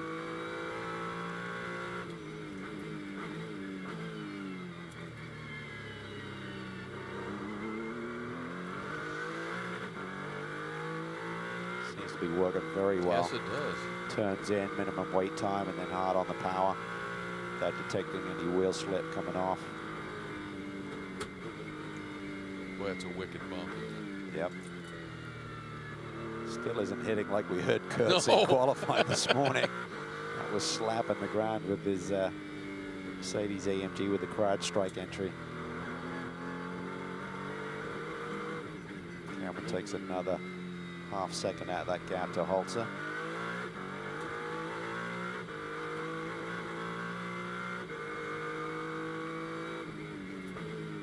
The elevation change.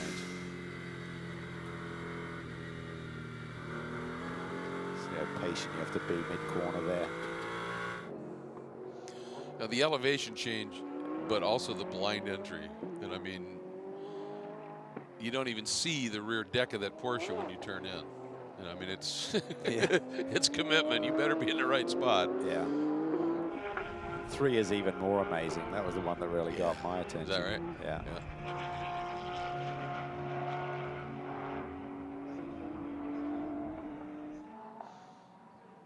The gap is developing here. Boy, he's closing it up in a hurry. Yeah, he is. And I'll be curious to see how defensive Holzer is and how aggressive Cameron is. I mean, they're both born racers, do you know what I mean? So they want every position they can, but you still got to think about the big picture. And you don't want to throw away a Pro-Am. Yeah, because if you look back, Cameron's gap all the way back to Campbell remains about 12 seconds or so, so that gap has stayed pretty consistent. So he's under no threat for the class victory at this point in time.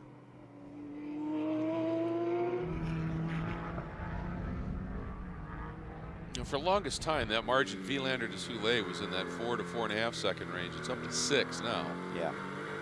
I think for the Bentleys, they realize they're not going to run down Tony Vilander at this stage of the race. Their only hope is to just be super protective of those tires, hope for a reset, and then have stronger rubber at the end. Okay. Key is going to be, can Perrin do anything with his teammate in terms of playing that same game over the sister Bentley? That margin is at 1.6 seconds right now. We're into the final 20 minutes. At what point then does Prince say, all right, I'm going? You know, that's the thing. I think you wait another 10. I think you wait with 10 to go. I mean, there's always a risk you get a yellow or something. You don't finish the race under green, but I think you just can't afford to go too early. So Campbell continues to run second in AM in the 91 Wright Motorsports Porsche, 8th overall to Cameron's 5th overall in the leading Acura. Werner, 3rd in the number 14 entry is Dirk Werner, so that's your top 3 in the AM category. And as we're riding on board here with Marco Holzer, Ryan has found teammate and starting driver Wolf Hessler. Yeah, so we're seeing Marco come under a little bit of pressure here as this stint goes along. You were in the car earlier. Can you give the viewer at home a sense for just how difficult this track is as the tire wear progresses? I mean, the track is very physical, and the driver has to work a lot the straights are not very long where we can relax all the time. We are doing something, and it's pretty hot today. I'm hearing tomorrow it's getting even more, so I'm not looking forward to it. But I mean, we're fighting a lot with the car. I guess everybody is sliding around, and it's a lot of work today. And I was lucky when they called me in and put Marco in the car. And Marco now is getting a little bit pressure from the Acura, and I think it's about 20 minutes left, and I think it will be a very exciting finish for Marco. With the heat coming tomorrow, your fitness will be put to the test, but I know you're ready for it. I saw you running around this track yesterday, which I believe you do at all of our tracks, right? Yeah, I did maybe more laps running than I drove today, this week. Now, usually, Marco and I, we always go running on the track, and almost every day, every night, and it's good. I mean, we always look at curbs or at some points, and we always learn something. Thank you. Yeah, thank you. A track run. Yeah. Anything that, as you said, anything that gives you information is. I used to do a track dawdle. This is getting. He said he thought it was going to be an interesting finish for Marco, and there's a few reasons for that, isn't there? Yeah, because first of all, Cameron's got a quick Acura underneath him. Just saw first signs of that giving up a little bit under acceleration off of turn 11. But even though Dane Cameron's in a different class running in the Pro-Am division this weekend, the points for Holzer are scored based on overall. So if he loses a position, he's losing points. So he will get defensive here. For Cameron, not so much. Yes. They're not in it for the long haul anyway. And yeah, he switched around between classes after the issue at CTMP with Brett Curtis, where he twinged a nerve in his back and couldn't make race 2. So then Dane had to switch to Pro with Trent Hinman, and they did a great job finishing up in the top 5 with Trent starting at the back of the grid. But even so, I mean, Cameron's not got any championships on his mind. He's just thinking about victories in this series. Yes, absolutely. As you said, for Holzer, that's a little different scenario for him in terms of points. Well, look at this. Campbell and Werner have now both gone around De Quesada. So Campbell now up into 7th overall, Werner 8th overall. That's 2nd and 3rd in Pro-Am. Still a fair amount back from Dane. So not a big issue there. 4th in Pro-Am right now remains Miller, who with Bechtelsheimer are in the number 5 Gradient Racing Acura, and rounding out the top 5 in Pro-Am is the 04. It's a good battle right here. Oh, man, Campbell look at and this. Werner. Coming up on the back of Fuentes. Porsche young professional going up against a Porsche older professional. Yeah. And Fuentes, of course, running in the AM category, the AM with his teammate Baccarella. I read a stat that where they've won 12 of the last 13 races or something. Yeah, just stunning run.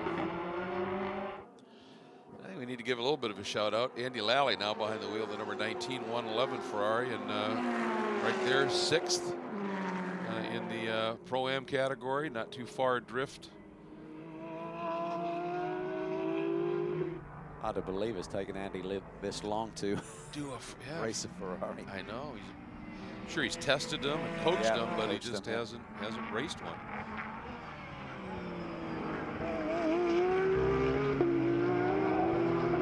It's a good battle right now.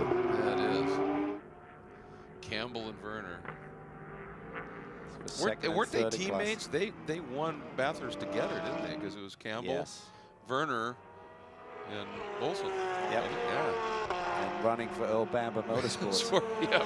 I mean, Earl Bamber, what a success story. On every level. Yeah, it's so ridiculous. much success in the GT and GT Le Mans ranks, goes to Le Mans, wins overall with Tandy and Nico Hulkenberg. And they said, I'll start a race team. I'll just go out and win your first one at Bathurst. Yeah, in 2 months, wasn't it? It was something absurd when they decided to start it. Yeah. And to this day, I have to say, I think the graphics package on the Earl Bamber Motorsports car was one of the sharpest I have ever seen on any race car ever. That New Zealand fern along the big fender flares in the back. It was just as if it was meant to be. Well, These two Porsches have run lap times, fast laps, both of them 30. We talk about the pace of the Ferrari fast lap of the race. A 1:39.43 for Vilander. Campbell's run a 1:39.52 and Werner a 1:39.57. So they had pace. Yeah. No, I was just going to say, because they both, the last laps where they both of them ran 1:43s, and I thought, well, is that they're really falling up, and now they both cracked 1:40s. Yep. So that was traffic induced, obviously. Cameron's hit a bit of a wall, not literally behind Holzer. He's now lost his pace a little bit as he's picking up the aero wash of that Porsche. Interesting that, yeah, the two fastest cars in the track right now are Campbell and Werner. We're looking at them. Yep. GMG car looks superb. Doesn't it?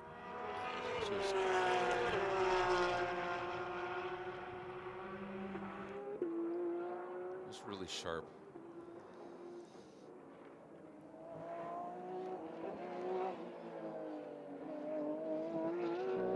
Werner had a lot of success here in America, running Porsches, winning championships. Then BMW went hunting and took him under their wing, and then he made a big move just 3 years ago, switching back to the Porsche brand again. Here comes Perrin, a little bit closer on his teammate. He's got about 10 minutes to go if he's got anything left in the bag. Yep. Time to bring it. You want to be, I mean, you can't afford to take any risk. I mean, right. Teammates hitting each other and jeopardizing a strong podium result is not the way to go. But having said that, you know that Brent will want to be there in case Soule comes up on traffic and he can take advantage of the situation.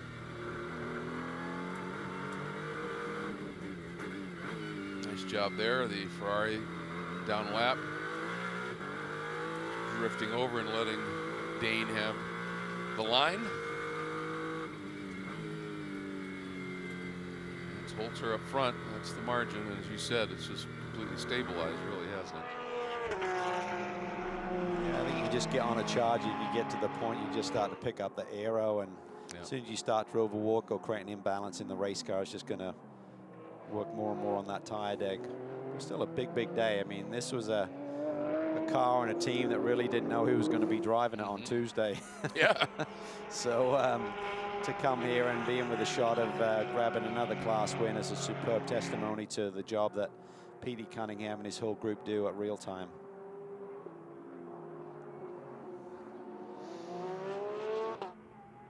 Yeah, Nathan Bonneau and that team they really gave them a car, and clearly gave them a car, you know, Mike Hedlund a car that he was comfortable in and could really do something with it, and just that whole ooh, wide there. Yeah, you can see the twitch there under braking. He's just starting to ask for something that doesn't want to give him anymore.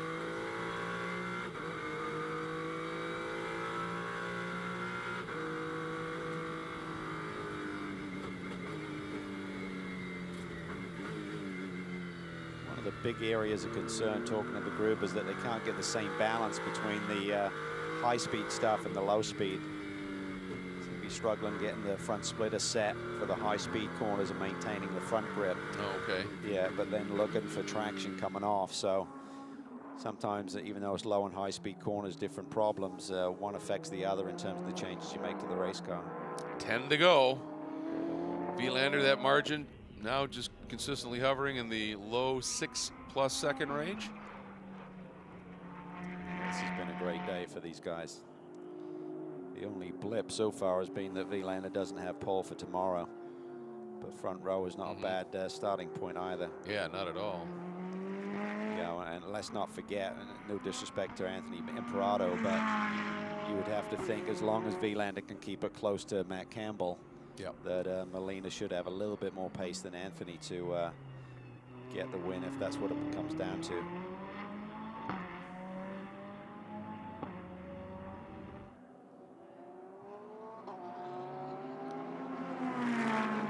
What a busy time for Tony Vilander. I think he's on about a 10-week straight trip between two different racing championships, plus running the 24-hour Le Mans test day last week, plus he does Formula One broadcasting duties for Finnish TV. So when he's not racing, he's behind a microphone. It was at Monaco a couple of weeks ago.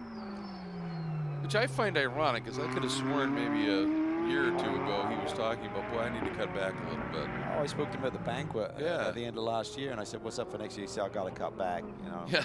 Young kids, got to spend time at home, can't do a dual program. Next thing I know, I see the announcement, and it's just not having a breather. I mean, Tony's a pro, and he's been doing it for a long time. It's not having that time to just recharge the batteries. It's not just the driving. In this business, it's the travel that really takes its toll as well. Absolutely, absolutely. Little wiggle there. Werner is attacking. And you know, the ego, and I don't mean in a bad way, but the pride, let's put it that way, of young Matt Campbell is not going to want to give up this track position to Dirk Werner. And vice versa. Werner doesn't want the young hot shoe showing him the way home. And especially when they're essentially teammates in the Intercontinental GT Challenge, you know, it makes for you want to have that that little bit of leverage during dinner, don't you? Yes. Tell you what, though, GMG car looks hooked up. It does. Cronus was strong, and Dirk's car looks really quick through turn 7. Yes, it does. See Campbell there just protecting a little bit, and he misses his turn-in point slightly. He's slow through this chicane. Did, yes. Going to give Dirk Werner the run. How aggressive does he get in defending down here into the brake zone? I think Dirk was so close, he had to give it up just a little bit.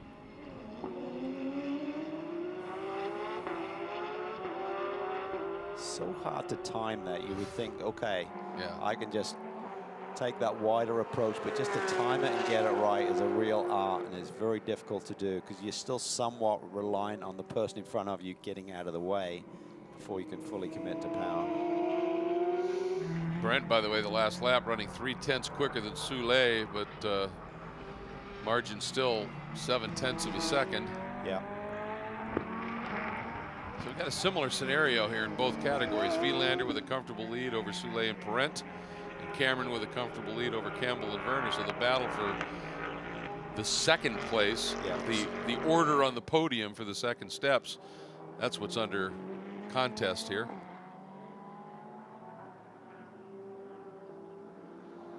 Parent hounding. He's looking. Yes, he is.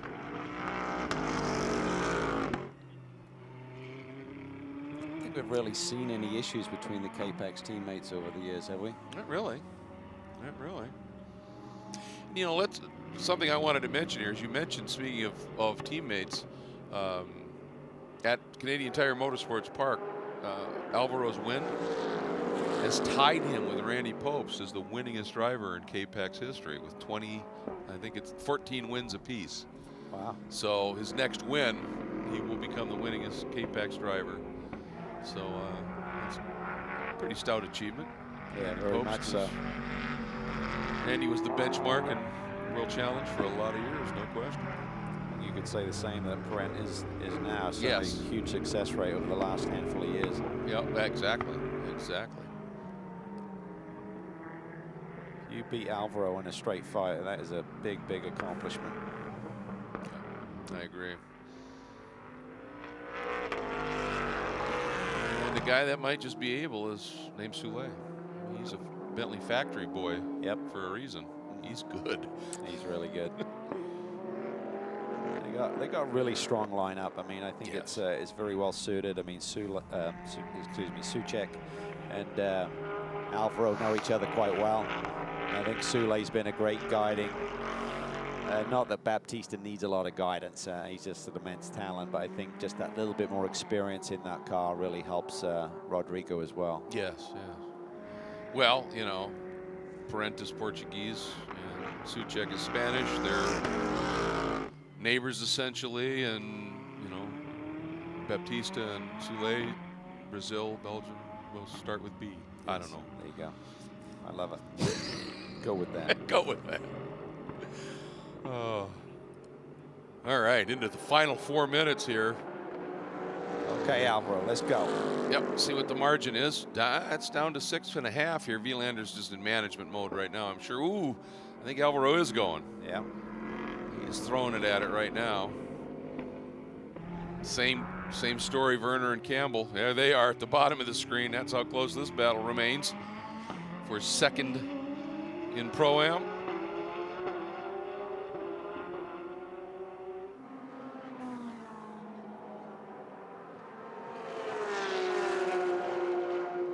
That scenario we're talking about too is in each case it's identical cars essentially battling for the second spot, so which may minimize the potential argy-bargy because yeah, that's a good point. They're going to be going for it but respectful at the same time.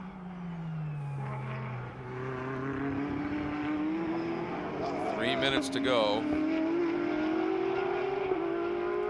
We'll see that we talked about earlier in the race the different language of the car between Baptista admittedly and a Bentley and Hargrove in the Porsche. But I also see it here where Werner just looks that little bit smoother, doesn't he? Yeah. The Campbell car just looks edgier, just in what he's doing with it. Well, and just watching there in the turn 6 in the carousel, it looks like Campbell now is just struggling to get that car to stay tight to the apex. It's moving a little bit more in the chicane.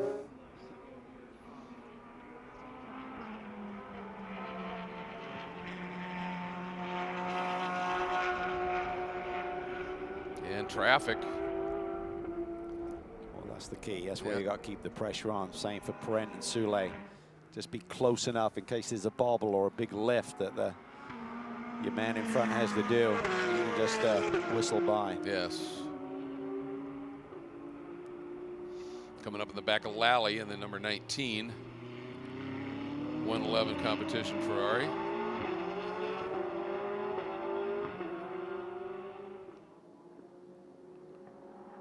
Back here, the 04 of Colin Brown. Currently 5th in Pro-Am, yeah. That's for 4th, right in front of him. Mark Miller hanging on here. Been a quiet year for Colin. It really has, hasn't it? Just huge respect for this kid's talent, what he's done over the years. But I really felt that with the Mercedes platform and Colin and George feels a lot more confident in this car than what he was driving last year. And I thought the results would have been slightly stronger, but right now he's definitely got his eye on the prize in front of him. And that's 4th place Mark Miller in the Gradient Acura. And we're 1 minute left in this one. So for Vilander, next time by, white flag will fly. And here he comes through turn 11.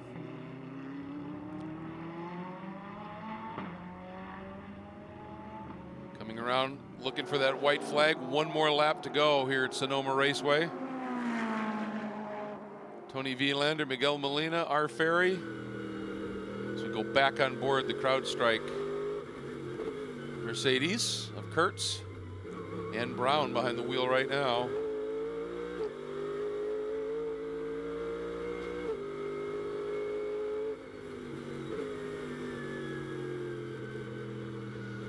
Done a great job. Just not flinching. Ooh, big wiggle there, big wiggle. Colin's got to run. Chooses the left side. Will he try and flick to the inside? Nowhere to go with it. Ooh, and he loses out big time. Yeah. That Rover slow, gets out in the gray, no grip out there, couldn't hit the gas.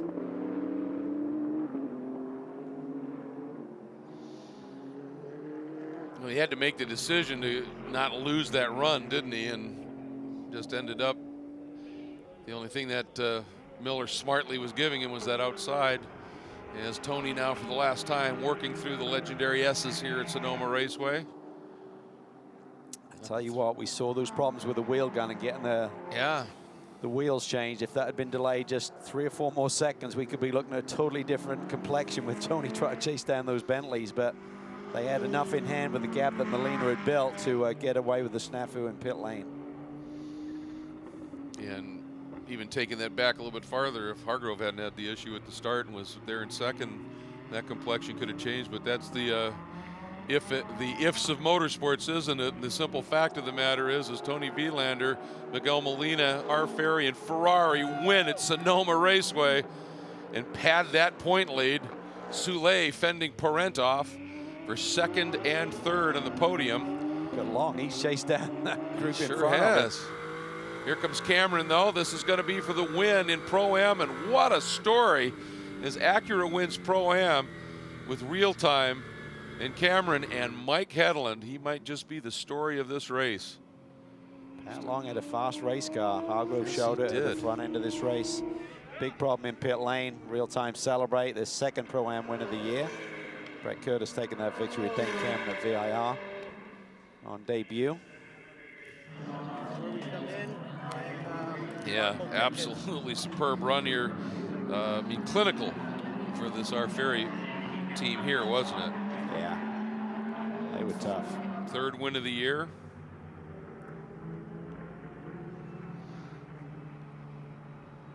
And Molina just was absolutely superb, as he always is as well. Yeah, he just quietly gets it done, doesn't he? Yeah, he really does. This Speaking isn't of getting going it down done, quietly. I was going to say, coming.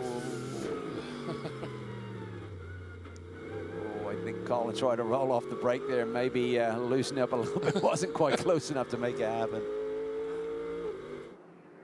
What a finish. And Miller hanging on to fourth. Nice job. Yeah, it was. And Miller, Till Bechtelsheimer, fourth in Pro-Am. Colin Brown, George Kurtz in the Crowd Strike Mercedes round out that top five. you know, and something happened on that last lap, Cal, because Campbell ends up second, but look at the margin to Werner in third, 6 seconds. Oh, wow. And Werner's lap of 45 to Campbell's 40. So you wonder if Werner didn't make a lunge Have somewhere. Go somewhere, yeah. Yep. He had to try it. He's a racer. That's right. And, you know, once Long had a big run there at the finish, really took a huge chunk out of the gap to Holzer and Cameron. Huge. Here's a look at the provisional results. And again, just a great story with Hedlund and Cameron. They're 5th overall, winning in the Pro-Am category. Battle with Imperato and Campbell and Sempronis and Werner in the Porsches. Bechtelsheimer, Miller, Kurtz, and Brown hanging on there as well. Fuentes and Baccarella getting the win once again in the AM category. And of course, most unfortunately for the 63 DXDT, Usalco Security National Mortgage Mercedes of Askew and Skeen. We never really got to see Mike Skeen do what Mike can do. And the number 80 for Martin Barkey and Kyle Marcelli. Their struggles as well. Good news is, reports are that both of those should be able to run tomorrow. And yeah. Probably a little more intense than they thought it was going to be. Yes, with that longest stop, but yeah. At 40 minutes in, they thought this thing's totally under control, and then it got a little bit sideways, but celebrate another win.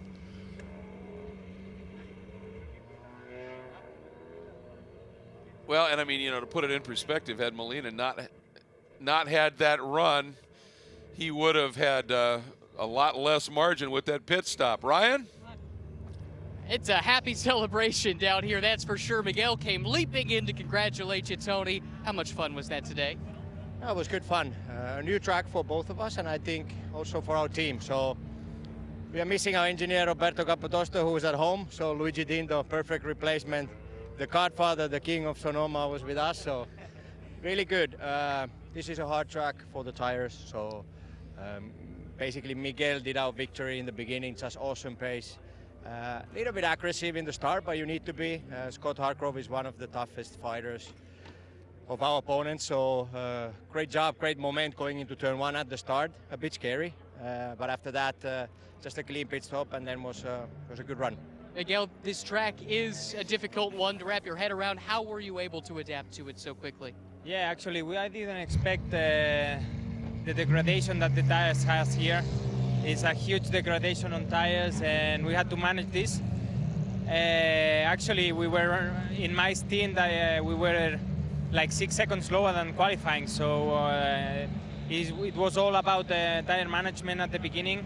I could build a really good gap. That we know that the Ferrari is one of the best cars managing the tires on the field, so we had to took the disadvantage, and we are happy. When you win a race, it's always a good sign. So still some races to go in the championship, but always if we can stay on top is always important. Starting second in race 2 tomorrow, but congratulations, race 1 victorious. Yeah, thank you.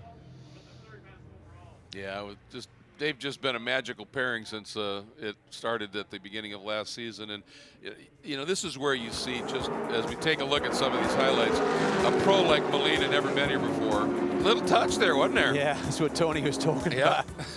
First corner was a little bit lively. Hargrove just did an amazing job of keeping that car on the road, just dropping one further position. But he was very intent on making that up and finally got back by Baptista before the end of his stint.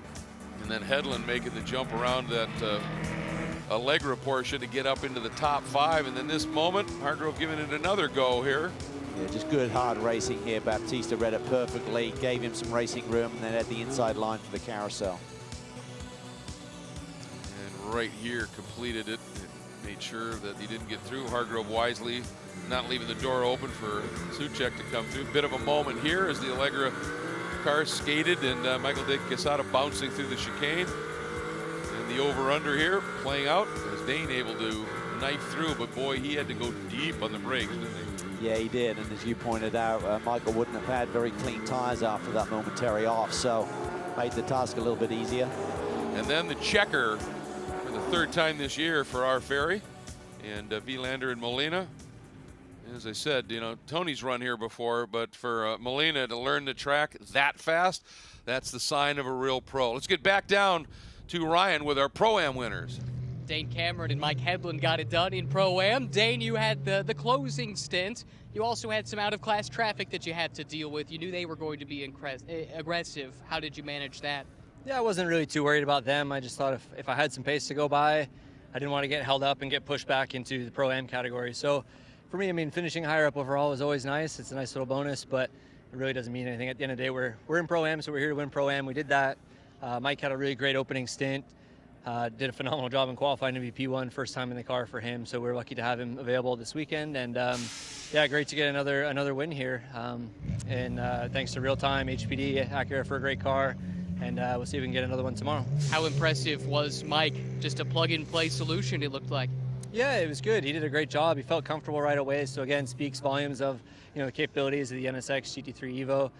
And it's perfect because he's a local guy. He's got a million laps around here. I used to be local. I used to have a million laps around here. I had to remember my way around. And he's driven all kinds of different GT3 cars and GT. So it was kind of the perfect fit, and he did a great job adapting. So definitely hats off to him. And he was the difference maker today to give me the car in the lead. And the boys did a fantastic job in the pits as well. We had a little bit of a buffer, and we came out with a really big buffer, and we were able to just kind of manage it from there and try to look after the tires on a really abrasive surface here in Sonoma. Congratulations. Thanks so much. Yeah, congratulations indeed. It was just a superb run, and again, Hedlund doing a great job. There's Nathan Bonneau, who oversees that real-time crew and does an incredible job, and so do these guys. Getting ready for the podium celebrations.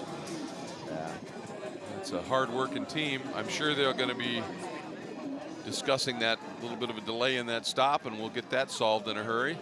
There's a look at James Safronis in the blue suit there, and the white suit, Dirk Werner. I think the good news for the team was Tony didn't realize it wasn't a clean start, because he said, oh, we had a good clean pit stop. Yeah. So probably that helped the emotion inside the cockpit. That's a good point. Not realizing they gave up the best part of 10 seconds, I think it was. And what I was getting at before we went into the interviews, had Molina not built up that big lead, I mean, that was huge in terms of having a little bit of space with that pit stop. And, of course, winning an AM, Martin Fuentes and Cesar Baccarella. Ryan? Well, Martin's been taken off. He's got to drive the car back to the paddock, but we've got Cesar Baccarella to talk to, certainly a half of this dynamic duo. We missed you in Canada. Welcome back. Thanks. Happy to be here. And the victory today, able to put it all together. How was your race? The Alpha Prime Hublot Maxim Ferrari was a handful today. It's hot. It was very slick, but just kept the four wheels on the track, and we pushed as much as we can, and just brought home the win. We do have Martin here. He came to sit down on the wall, so we'll have you shuffle in real quick. Welcome back. I know your shoulder wasn't feeling that great. That's why we didn't have you in Canada. How are you feeling now, especially with a win? After this heat, after this long race, it's a little bit painful, but we pulled the win. We're catching some points again, and we're looking forward to tomorrow's race. We'll see you tomorrow. Thank you. Thanks. He must be hurting because when he wins, he's usually not quite that reserved. Yeah, and So- he's feeling the pain and the heat, and it's Yeah. tough conditions out there. I mean, It when is. you're working the car and you're up on the wheel all the time, the car never takes a set. That more than doubles the physical input that you're having to give to get through that long stint. And it's warm out there now, mid-80s ambient temperature, cockpit temperatures are high. That's a hard day's work. It is indeed, and we've talked about it. And if you watch Pat Long's onboard lap, this place never gives you any time to relax at all. Beautiful shot there back at the north end of the bay. And this is just an absolutely phenomenal location. And it's great to be able to come here and put on a race and be able to call it. And nice thing, as we always say about these doubleheader weekends and Blancpain GT World Challenge, to have the ability to be able to do it again the next day and see how things unfold. So we hope you join us. We've got more racing, though, coming from here. We've got touring car action coming up in just a little bit.